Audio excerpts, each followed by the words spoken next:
Good morning students. पढ़ाई अच्छी चल रही है आपकी? रोज का काम रोज कर रहे हो?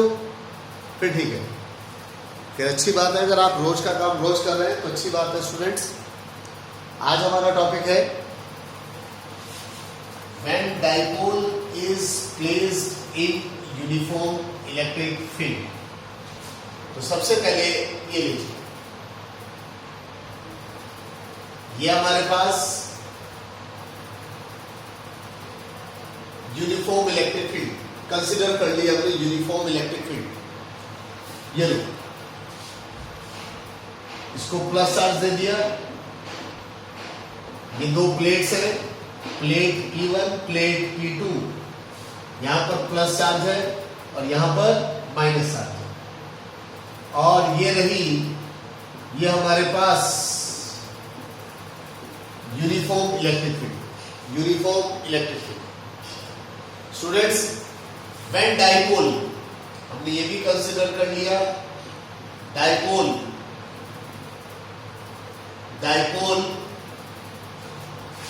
तो late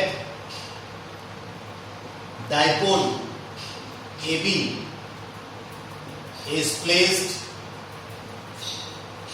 in uniform electric field E. Let dipole AB is placed in uniform electric field E, making angle theta with it. यानी इसके साथ कितना एंगल बना रही है? डाइपोल इलेक्ट्रिक फील्ड के साथ कितना एंगल बना रहा है? थीटा। अब जब इस चार्ज को इलेक्ट्रिक फील्ड पे रख दिया, जब इस चार्ज को इलेक्ट्रिक फील्ड पे रख दिया तो उस पर क्या लगेगा? फोर्स। तो force experienced by minus Q charge क्या होगा? F is equal to QE। Minus भी नहीं लिखेंगे, माइनस एंगल रिप्रेजेंट कर रहा है कि इसकी डायरेक्शन क्या है? Opposite to E। Force experienced by plus Q charge, यानी इस प्लस क्यू की वजह से F is equal to QE along the direction of E। यानी इस पर जो फोर्स लग रही है वो इधर लग रही है, ये, और इधर जो ये फोर्स लग रही है along the direction of E वो ये। Students, both the forces are equal and opposite in direction. Students, ये फोर्स यहां क्यों लग रही है? ये लीजिए, ये माइनस क्यू प्लस क्यू, ये डाइपोल है, तो प्लस वाला माइनस को क्या करेगा? प्लस वाला माइनस को अट्रैक्ट, इधर माइनस, डायरेक्शन इधर है इलेक्ट्रिक फील्ड की, प्लस को क्या करेगा? तो दिस इज द रीजन, यहां पर डायरेक्शन अपोजिट होगी और प्लस की वजह से डायरेक्शन क्या होगी? In the direction of electric field. Students, ये लीजिए आगे। तो since the forces are equal and opposite in direction, both force are equal and opposite in direction, hence cancel out. No translatory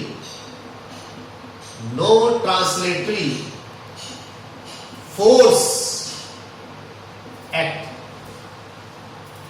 यानी डायपोल के ऊपर कोई भी ट्रांसलेटरी फोर्स एक्ट नहीं कर रहा है, but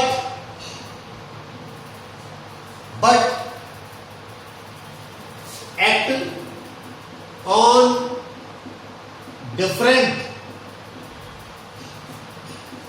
line of action, hence it give rise to torque, hence it give rise to, देखो ये इधर वर्क कर रहा है, ये इधर वर्क कर रहा है, यानी फोर्स जो है एक इधर वर्क कर रही है और एक पीछे, तो एक आगे वर्क कर रही है, एक पीछे वर्क कर रही है, तो उससे क्या होगा, इट प्रोड्यूस रोटेशनल इफेक्ट, क्या प्रोड्यूस करेगा, रोटेशनल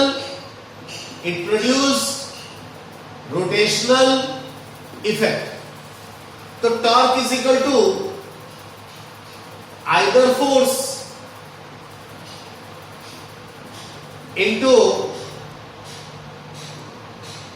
परपेंडिकुलर डिस्टेंस, यानी torque is equal to,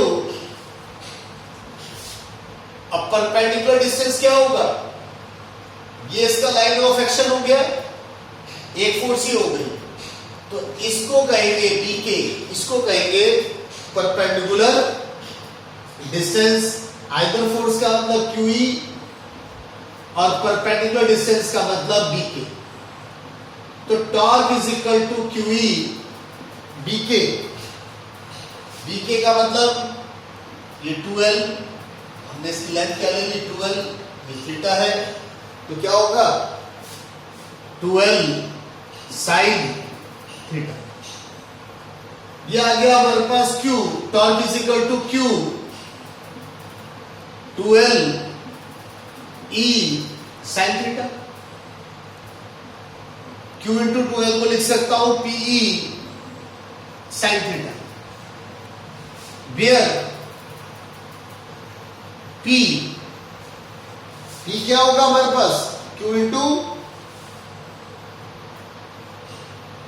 2L, P क्या है, व्हाट इज P?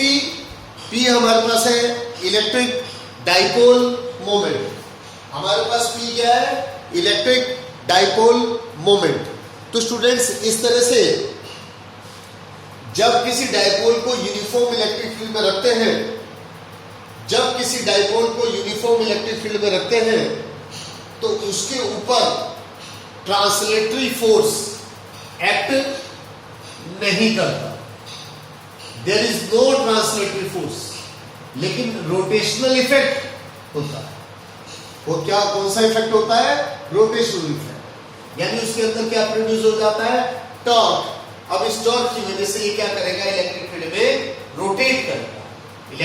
में रोटेट करेगा, और इसका फॉर्मूला है torque is equal to P sine theta, जो कि हमने प्रूव कर दिया। लेकिन इन वेक्टर फॉर्म, अगर इसको वेक्टर फॉर्म में लिखूं तो टॉर्क इज इक्वल टू क्या होगा, vector P cross vector E, torque is equal to vector P cross vector E. Students इसमें आपने एक चीज ध्यान रखनी है, पहला पॉइंट, टॉर्क इज मैक्सिमम, कब होगी टॉर्क मैक्सिमम, जब साइन थीटा मैक्सिमम होगा, यानी साइन 90, जब थीटा इज इक्वल टू 90। दूसरा, टॉर्क इज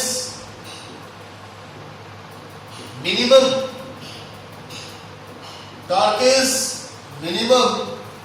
जब साइन थीटा मिनिमम होगा, कितना होगा, 0, और 0 क्या होता है, साइन 0, यानी जब थीटा इज इक्वल टू कितना है हमारे पास, थीटा कितना है 0, तब मिनिमम होगा, और जब थीटा 90 है तो टॉर्क क्या होगा, मैक्सिमम। तीसरा, direction of torque can be determined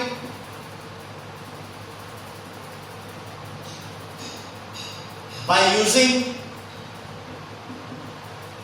concept of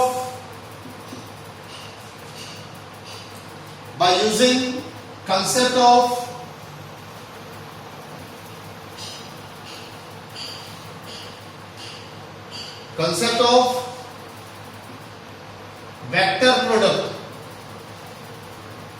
या कह लो क्रॉस प्रोडक्ट। स्टूडेंट्स हमने पढ़ रखा है, यानी अगर ये R है, ये F है, यानी हमारे पास हमने क्या प्रूव किया था हमने यहां पर, ये P और ये क्या है E, यानी टॉर्क इज इक्वल टू क्या होता है vector P cross vector E। तो ये हमारे पास क्या होगा टॉर्क थीटा। मेरी बात समझ गए? Right hand thumb rule, right hand thumb rule से भी हम direction, right hand thumb rule से भी हम डायरेक्शन किसकी, टॉर्क की डायरेक्शन निकाल सकते हैं। स्टूडेंट्स और भी बहुत सारे कंसेप्ट है, मैं धीरे धीरे डिस्कस करूंगा, लेकिन इसके ऊपर मैं क्वेश्चन ले रहा हूं। मेरा क्वेश्चन है आपके पास, determine torque experienced by dipoles, experienced by dipole plays in electric field as shown। ये लीजिए स्टूडेंट्स,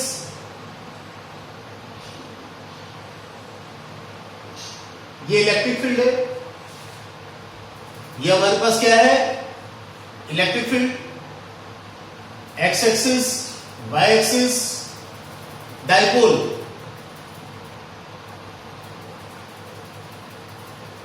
ये डाइपोल है, minus Q plus Q, minus Q plus Q, और ये जो एंगल है हमारे पास 30। स्टूडेंट्स इंपॉर्टेंट क्वेश्चन है, एग्जाम में आपको टॉर्क निकालना कि ये जो डाइपोल यहां रखे हुए, और डाइपोल कितने हैं, अब एक डाइपोल नहीं है यूनिफॉर्म इलेक्ट्रिक फील्ड में, यहां पर यूनिफॉर्म इलेक्ट्रिक फील्ड जो कि एक्स एक्सिस की ओर है, उसमें एक डाइपोल नहीं है, दो है, एक ये रहा एक ये। तो स्टूडेंट्स स्टेप 1 हम सबसे पहले क्या निकालेंगे, net dipole moment and direction of dipole moment. तो स्टूडेंट्स आप देख लीजिए, डाइपोल मोमेंट की डायरेक्शन P, डाइपोल मोमेंट की डायरेक्शन P, और ये एंगल कितना हो गया 120 डिग्री। तो मैग्नीट्यूड ऑफ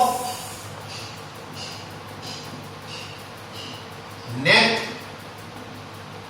डाइपोल मोमेंट क्या होगा, P dash is equal to P square plus P square plus 2PP cos 120, क्योंकि इनके बीच में एंगल कितना है 120। P ये, क्योंकि डाइपोल मोमेंट एक वेक्टर क्वांटिटी है, तो इनको ऐड करने के लिए, इनका रिजल्टेंट निकालने के लिए हमने वेक्टर लॉज यूज किया, लॉ ऑफ पैरेललोग्राम। तो P dash is equal to P square plus P square plus 2PP, ये 2 से 2 कैंसिल हो गया, मेरे पास P dash is equal to क्या आ गया,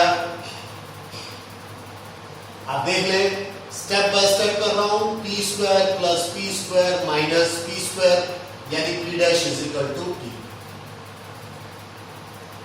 क्लियर है? अब डायरेक्शन ऑफ पी डैश,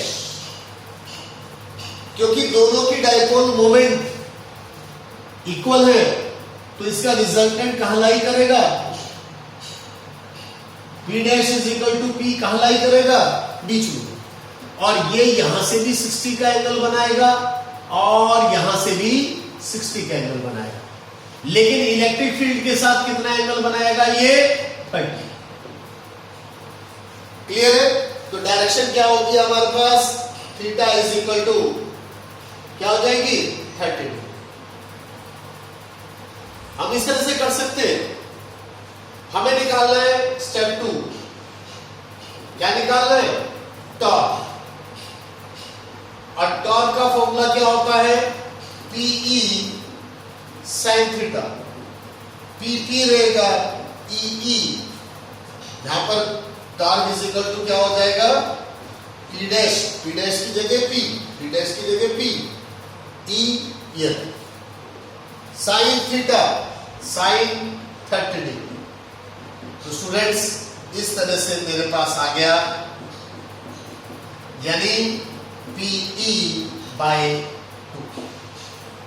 इस तरह से मेरे पास इस केस में टॉर्क दिया। तो स्टूडेंट इस तरह के बहुत सारे क्वेश्चंस हैं जिसके हमने कंसेप्ट क्लियर कर लिए। आज आपका होमवर्क है इस टॉपिक को पढ़ो और इसके न्यूमेरिकल्स ट्राई। ठीक है students, thank you very much. Subscribe और शेयर करते